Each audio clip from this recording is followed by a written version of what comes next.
Welcome to Beauty in the Mess. We've got Chelle Neff here, founder of Urban Betty Salon in Austin, Texas. And we are so excited to have you here. Thank you for joining. You're welcome. Did you know it's like the coldest day, November 1st in history? So It is. that's why I'm bundled up. And I love this Urban Betty gear. Thank you. I just got it yesterday, so I had to represent. Yes, you did. Yes. And speaking of representing, Urban Betty has just been recognized again for the second time, from what I remember, for Inc.'s 5000. Yes. So we, in 2018 and 2019, were named as one of the fastest growing privately held companies in the U.S. by Inc. 5000. So 2 times in a row, which was extremely exciting. And I definitely feel in almost 15 years of owning my own business that those were the biggest, or is the biggest recognition that I have gotten so far. Wow. Wow. I have tears in my eyes. Thank because you. I can feel your heart in Yes. that. Yeah. So tell us a little bit more. I know a lot about you because, you've been blessed to have you in my life for years now. Yes. But tell us a little bit more about how you got to where you are now in a summary of when you first started Urban Betty 15 years ago. So when I started Urban Betty 15 years ago, I just wanted to, I don't know, I just felt this compelling need to open my own salon, and that started in my early 20s. And I got to a point where I was working in a salon suite, and that was kind of my stepping stone to opening my own salon. And I thought, I don't want to be anyone's boss. I'm like only 27. Let me just bring in and make this beautiful space for other people just to be contractors. And what I didn't realize is I was just like really like pushing my power down. Like I was like wanting to create this powerful thing, but not be in power. And that those two things are very much in contradiction with each other. Yes. And can you explain that for people that are not in their power yet on what that means? How do you now see that you weren't in your power in that moment? Because I didn't want to be known as a boss, as a founder, as an owner. I just wanted to come in and I just wanted to do hair. But I had this space with my name on it. My name is Betty Michelle, and I go by Chelle, named after Grandma. And oh, yeah, that's where Betty comes from. It is actually my name. And so if you are kind of pushing your own power down, we know the universe is going to make you bring it right back up. And so I had all this contrast coming at me, and it was like, this isn't the business I envisioned. All these people are doing their own things. They're not really representing the brand that I envisioned. So I brought on one employee about 6 months into opening, and actually had a panic attack while trying to figure out how to do my first paycheck. Like literally was on the phone with my accountant driving, and she was telling me how to create a paycheck, and I had a panic attack and had to pull over. So if that isn't like my body like really shutting down, but I pushed through it. And I took on my first employee because I had to. I was like working myself to the bone. I was doing all the things there, and I was getting very ill. I was constantly dizzy, blah, blah, blah. I was doing hair 6 days a week, running a business. From the stress? From the stress. From not the panic, but from you being out of your comfort zone? Me being out of my comfort zone, 100%. Wow. And really having to just take on a lot of things. I had no idea what I was doing. A lot of salon owners, the industry teaches you how to do hair. It doesn't teach you how to own a salon. How to run a business. No, not at all. And I just thought, well, I'll just learn and do differently from what the owners that I'd worked for in the past had done, and that's going to work out.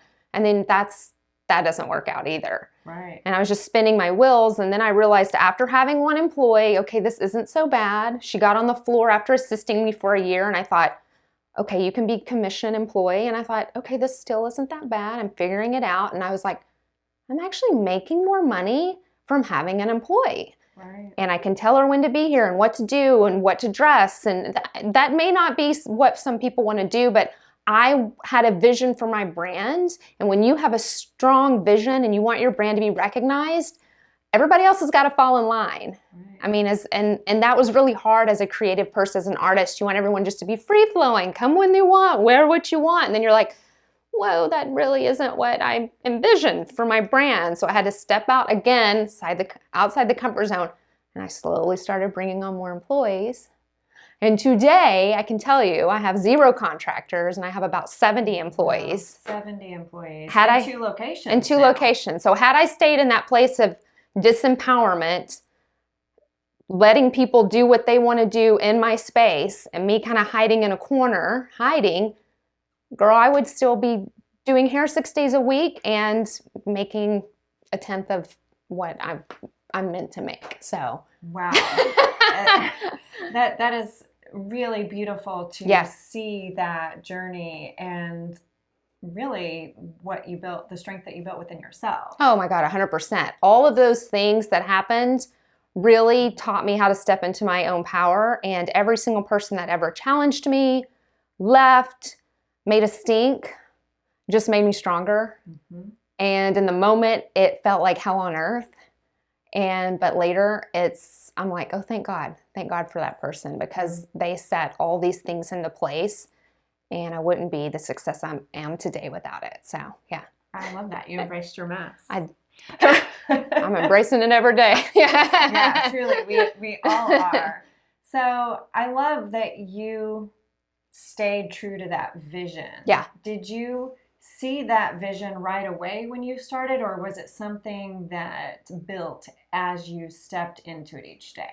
It built slowly. So I think a lot of people are trying to find their why and their vision and know what they're doing before they step into it. And a lot of time that's not the way it works. That's not. And even if you think you know, it's going to change. Right. It's going to change. And my business changes every single year.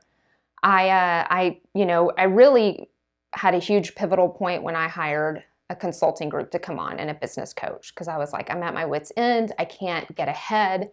The profits are not there. We're expanding, but the money's not expanding. The profits aren't expanding.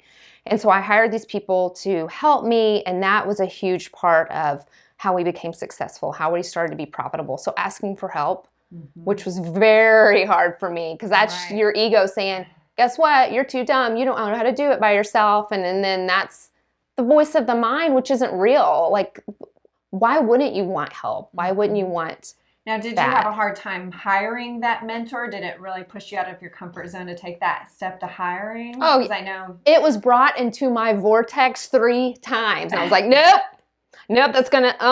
can't do that. Everyone's going to leave. Everyone's going to hate me. We have to create systems and structure.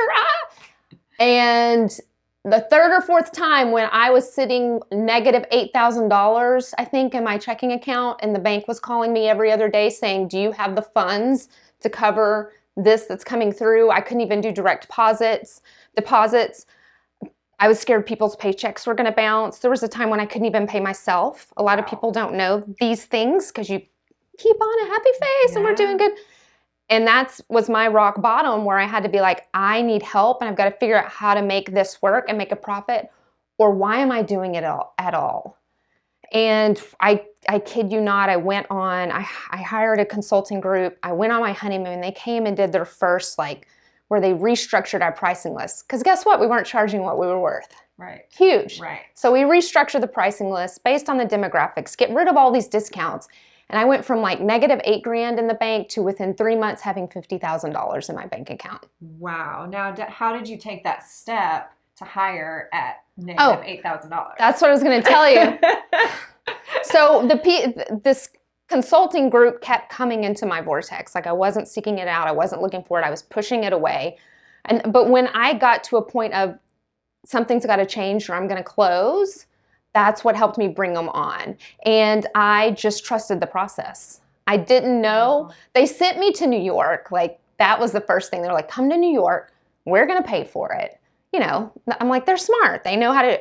We're going to set you up with show tickets, a hotel, and we just want you to come in for one day, and we're going to go over some of the things that we do that will change your company. And when I heard that, I was like, I'll take a free trip to New York, but good luck getting me to bring your company on. I'm not interested.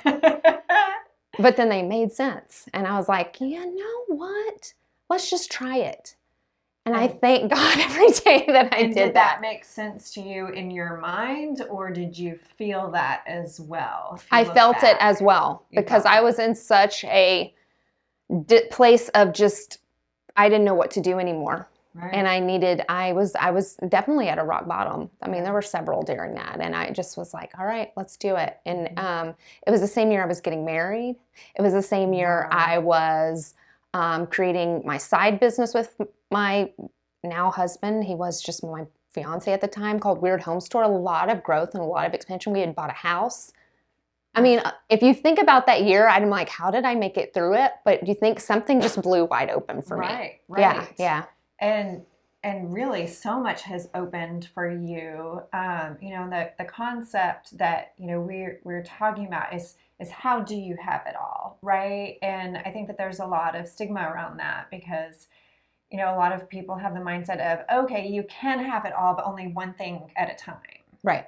And so in my experience, that's the mind placing blocks that are already going to be there before you're attracting everything that's there for you. Right. So what would you say to someone who wants to move, someone who's in a same similar place of hitting their rock bottom, yet deep down knowing that there's something more? What would your advice be?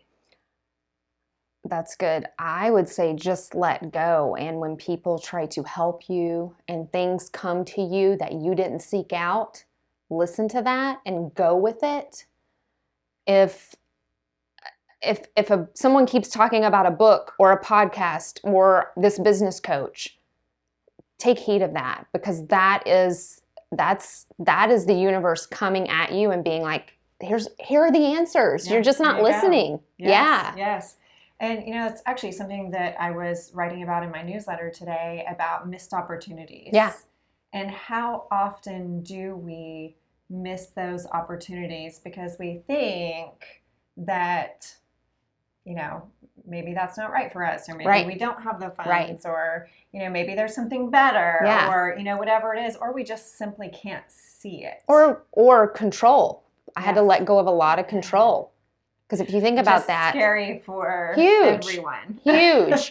So when you have another company come in and restructure your entire business and tell all of your employees, we're changing your prices, we're changing the way you're going to get raises, the way you're going to get time off, all of that is huge. And that's letting go of all of the systems I had set in place, which obviously were not working. But I had to let go of that control, because that control was strangling my business to death. Right. And so I'm curious, when you opened your second location on South Congress, did a lot of that fear and feeling of disempowerment come back? No, not at all. What was that like for you? It was this is crazy. So again, it was one of those things where I'm like, no, I don't want a second location. No, I don't want to. Guys, I'm okay with where I'm at. And the universe is like, nope. And then someone came to me and was like, I've heard about this great space and you can actually purchase it. And I was like, okay, fine, I'll go look at it. Because I had just started thinking about it. I was like, you know what? Anything I'm going to do, I'm just going to dip my toes in the water, but I'm not going to fully commit to it, because then that seems too stressful. And when I start dipping my toes in the water, then you're in the pool eventually. And so this great space came to me, and I was like, I can't pass this up, because it's an opportunity to actually purchase commercial real estate in Austin, which is very hard and very expensive. I rent my other space. And so I said, you know what? I'm just going to go with it. I'm going to trust. I'm going to ask other people to help me. And I'm in no hurry. So you took the timetable off. Yes. But then by the end, I was like, okay, I'm in a hurry now. I'm ready. Because when you purchase a space, the thing is, when you're renting a space, you don't have to start paying that rent if you negotiate it properly until you're fully operational. Yeah. When you purchase a space, you're paying that mortgage the minute you close on it. So I was like, okay, let's go. And I had to interview different contractors and then City of Boston permit. So we closed on it in April, but we didn't open till the following February. So I was like, I know I said I wasn't in a hurry. However, now I know it was the perfect time. It was the perfect timing, just with everything going on. And I was blessed. But again, it was one of those where I kept saying, I'm not ready to do this. I don't know if I want to do it. But the minute I just released that fear and said, you know, like, for instance, if you want to buy a home, if you were just like, you know what, I don't know where the money's going to come from. I don't know how I'm going to make this happen, but I'm just going to go look at some houses with a realtor and just dip my toes in the water, just do the next little thing. I'm always amazed at all the things that just start happening and following up after that. And to tell myself, I'm not in a hurry to do this. I'm just gonna, that's when I take that timeline and that pressure off of me. I work so much better that way. Yeah. Yeah. I love it because it's a state of allowing. Yeah. Yeah. So getting back to where you were at with your, your fiance and getting married and starting the Weird Homes tour, which is doing amazing now. Yeah. Yeah. What would you say as a entrepreneur, female entrepreneur, motivated, driven, what would you say really keeps you grounded in your relationship to be able to do it all, to have it all, to be it all? To be it all. That's a good question. So my husband is very driven as well. So I manifested a partner that is just as driven as me, if not more. So that was huge. Which is very rare. Very rare. It's opposite. Like sometimes he can be a little too like, you should do this. And I'm like, chill out, dude. I'll do it when I want to do it. But you want that person to be your cheerleader and your biggest advocate. So I feel like both of us are very independent and we're both very driven, but we also know how to communicate very well. And so we're both not real needy because we've both been married before. These are our second marriages. We were single for 5 years before finding each other. We really had time to get to know ourselves, and we were in our, I'm old guys, mid-30s when we got married. I think I was 37 when I got married. So I feel like I was in a much more mature place. I had done a lot. I've been in therapy, all of that, and him as well. And so just kind of really knowing ourselves and being the same driven person, we make the same amount of money, that might not be important for everyone, but some people can and can't handle that. Like I dated a lot of guys who I loved musicians. I loved aloof, artistic musicians. And we all know musicians don't make a lot of money, but they're really hot, but they also, it just wasn't working out, as I should say. And I feel like a lot of times, and I even heard the excuse of, you're too high quality, or you're too this, or I was like, what is that? Wow. And now I'm like, you know what, I was. And I'm glad they recognized it because I sure couldn't in that moment. How did that affect you when you would hear that? Did that like sink into your psyche? 100%. Before I met David, I had been ghosted like 3 times within 4 months by people I really, really liked. And it got me into here's another rock bottom, a place of like, ew, I don't even want to date anyone. I'm done. Which is usually the point where you meet someone. My little Yorkie and I love our apartment. You know what? And if someone does come along, all they need to do is travel and like to watch movies. It's that simple. And he, originally we met through Twitter, and I was like, ugh, and he had asked me out. And I was like, I don't even know if I like this guy. I don't even want to deal with this, but maybe it's a friend. So again, that control. Yeah, exactly. I didn't even let him kiss me till like the 4th date, and it was just like, barely.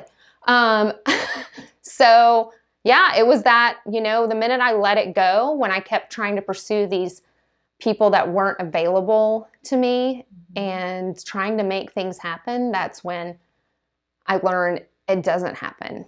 And I mean, literally, I just thought about this other day. I was like, oh my God, I had 3 different guys just like peace out on me, like not even text me back. Yeah.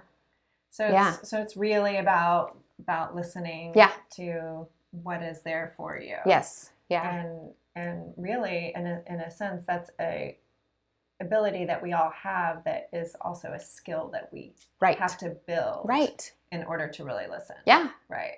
And I was like, why would I ever put up with that? Like now I cannot imagine. Yeah. I can never imagine, like, because I have met that person that really is amazing and complimentary and pushes me, and we're very much complete equals. Like the stuff I put up with back then, if I even think about it now, I'm like, oh no, I don't even think so. That. Yeah. I love that. So what would you say now is there anything that you feel now where you feel disempowered in your life, or any thought patterns that you notice? Yes. Fertility has been a big block for me. We have been wanting to have a baby since we got married 5 years ago. And again, it's one of those things I really had a hard time, and I'm still working on that, letting control go, because we've done, everything under the sun. Like right now we're in surrogacy and adoption, because we've done IVF, we've done IUI, we've spent $100,000, I mean, everything outside of kidnapping a child, which I will not do, we've worked on, because we're both very driven people, and we know we want a family, and we know it can happen. It's just not going to happen how I envisioned it. Well, and take me back to throughout that journey. Yeah. How have you overcome the pain and the fear through each step to get to where you're at now? Because I can feel you very much more in your power. Right. On such a difficult topic for more and more women, myself included. So how was that journey for you in those moments? I mean, my heart was ripped out of my chest. I tell people 9 times, and I'll get emotional talking about it. I had 2 egg retrievals that the eggs weren't viable. So we used donor eggs, and we got 4 embryos from that process. None of those transfers took. I found out my uterus likes to be ready a day early. It's impatient like me. If it could just be like everything else, where I'm like, I'm not in a hurry, but my uterus is in a hurry.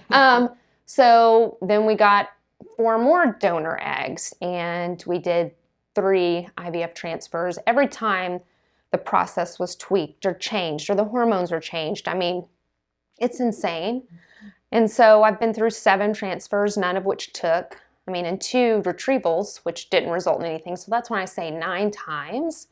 It's been a lot. It's a lot. And we had 1 embryo left. And so I had someone I met said, hey, I had a surrogate, and it was my cousin. And I was like, you know what? Can't hurt to ask. And so that's kind of where we're at now. But just, I'm not anywhere close to still being okay with everything that happened. I'm still processing it. I'm still grieving it. And yeah, I don't know that grief ever goes away. Yeah. I think that in my experience with grief and working with a lot of people in grief, there is some beauty in that pain. Yeah. Because it's become a part of you, right? And something that you carry in your heart that has strengthened you to stay true to your path, right? How would you put that in your words of how it's really empowered you, what it's done? What it's done is, again, I love to have that perception of being in control. And so this has really, really hammered, you don't have control over this.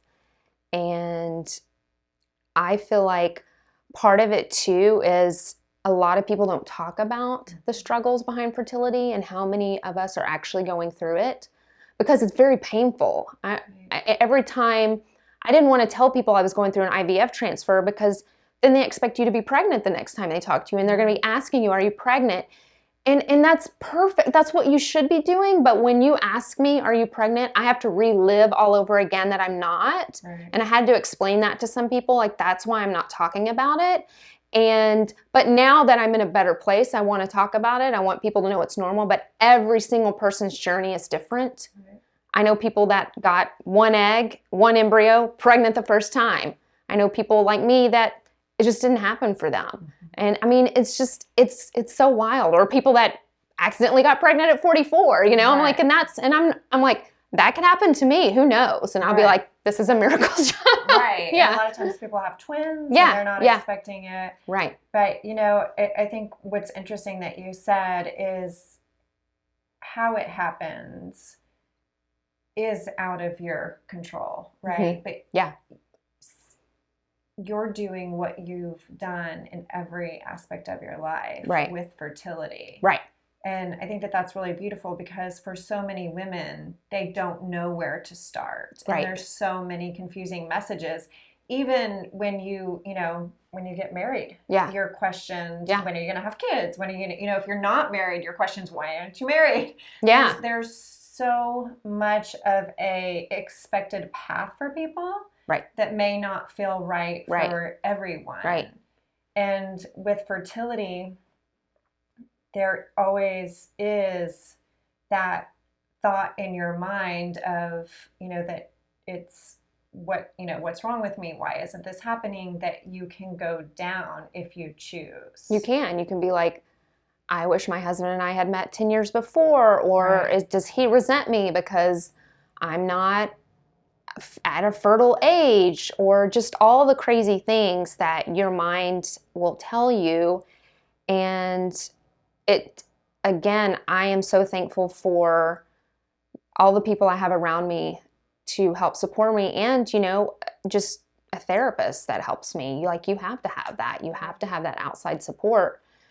And then I was trying to think, there was something else I thought of in the moment. It'll come back to me. And it's hard for the men too, because they don't know, like, you're going through all this stuff physically, and right. they feel so helpless because they're like, I don't know what to do. And then I would be like, my grief is bigger than yours, and it's not. Right. That's not fair. Right. Both are grieving in different ways. Right. Mm-hmm. Yeah. And men don't always have the support that the women have. Right. 100%. To allow that grief. Yeah. So yeah. It's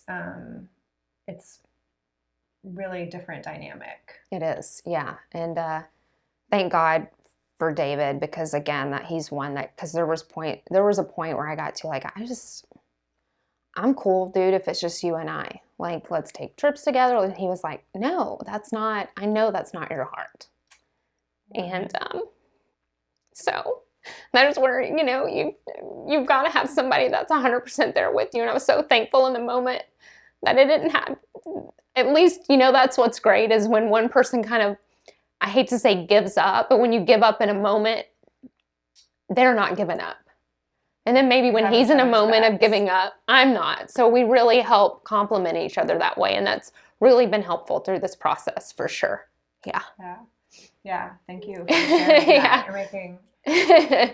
You're making me cry too. And it's, I agree with you that it's such a difficult topic that people are not talking about. Right. And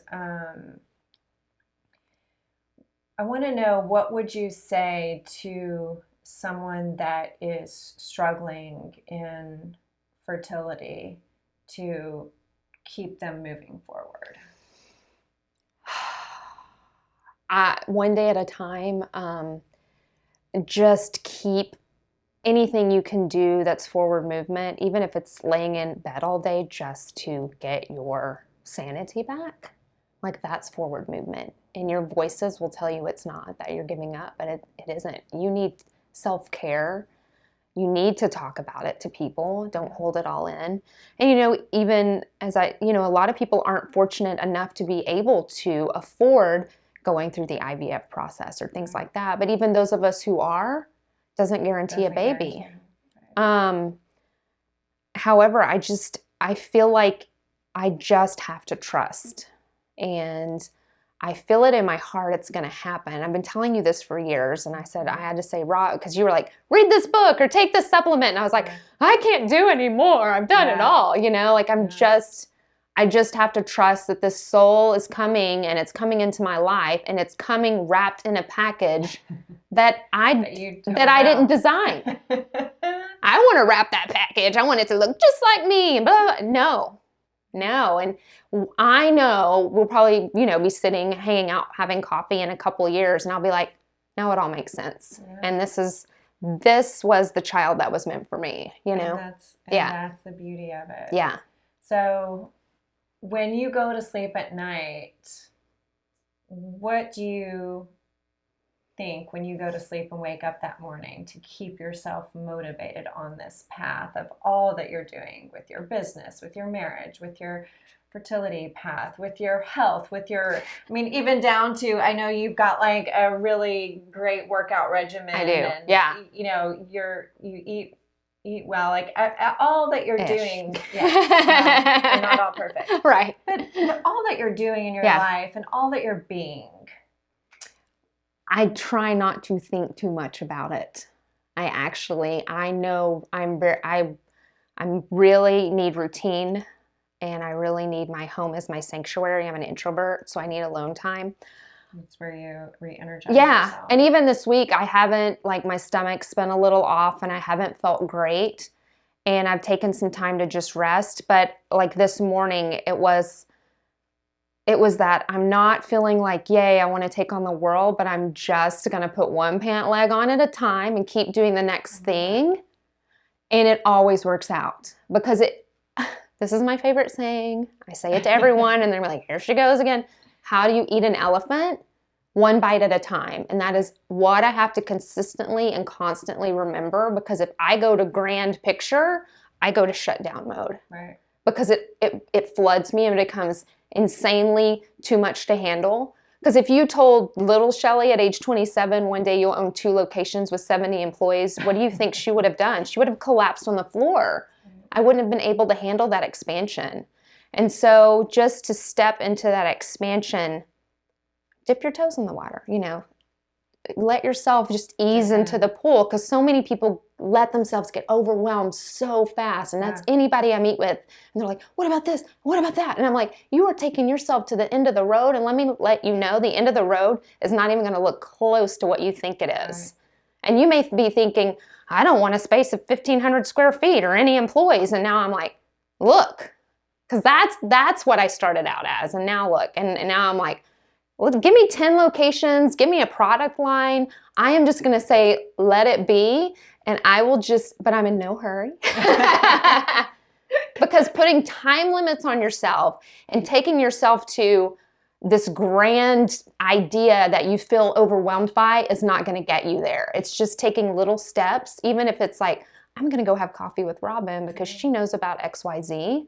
That's forward movement. And that's what's going to bring it into your life. I love that.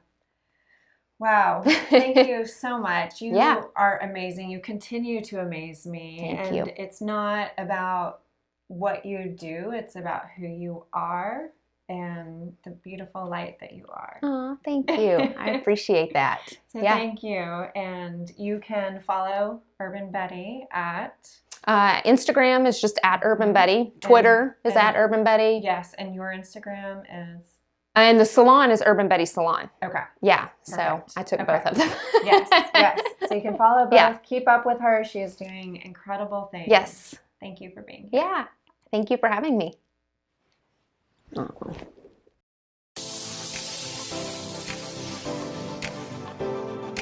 Thanks for joining us on Beauty and the Mess. Feel free to visit Robin on Instagram at Robin_Emmerich. Keep on living your beautiful life and embrace the mess.